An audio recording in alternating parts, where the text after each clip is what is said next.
Lesson 19. Catherine, we have a few things to talk about here. First of all, this letter is a special kind of letter known as a double consonant. Right.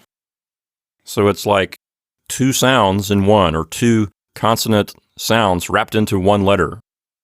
Yes, and in English we have one of these too, X, because it has K and S in it. Right, just like this one does, which we'll get to in a second. But let's talk about how it's written. Kind of a big difference between the uppercase and lowercase forms, wouldn't you say? True, yes, because the uppercase looks like three lines that are stacked on top of each other, and then the lowercase is a lot of curlicues, or a backwards 3 with an extra tail. I remember when I was first learning Greek, I had to really practice this one to learn how to write it. As did I. But letters like this that are really tough to write, they can also be tough to recognize. And so writing them out, as we've said many times in the past, writing them out can really help you visualize how the letter looks in your mind and thus recognize it when reading. Mm-hmm. So be sure to write these out, write out entire words, do any kind of writing exercise you can to help yourself absorb these letters and how they look. So as I said a moment ago, this is a double consonant. So this particular letter, the letter Xi, it's as if you have a K and an S working side by side. A K and an S all wrapped up into one letter. And we have a few exercises here, things I just made up to help illustrate the point. And as Catherine said a moment ago, in our alphabet, the letter X is the same double consonant. It also has a K and an S all wrapped up into one letter. One other thing to know about this letter is that the name is pronounced two different ways in English.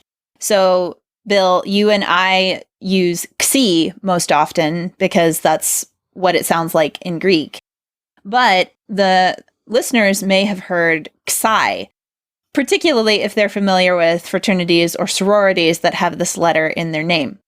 So Xi, it's the same letter, it's just one pronunciation is more English, Xi, and one's more Greek, Xi. Either way works. You say tomato, I say tomato. Exactly. One last thing before we go on to the exercises. Since the letter Xi is a double consonant, I can spell out English words with two different spellings. For example, the word soaks. If you're soaking your dishes in the sink before you wash them, you might use the word soaks. And so as I demonstrate here in the reading exercises that I concocted, I could spell out a K and an S sound next to each other with a kappa and a sigma, or I could use the letter Xi in place of both the kappa and sigma. Either way, it's going to sound the same because the letter Xi represents both the K and the S sound. Number 1, we have oaks, and number 2, we have necks, both with a kappa and a sigma. Number 3 is oaks, but with a Xi instead of a kappa and sigma. Number 4 is necks, also with a Xi instead of a kappa and sigma. So 3 and 4 are the same as 1 and 2, just spelled differently. Exactly. So hopefully these exercises will help you to understand the concept of the double consonant Xi and get some practice with it.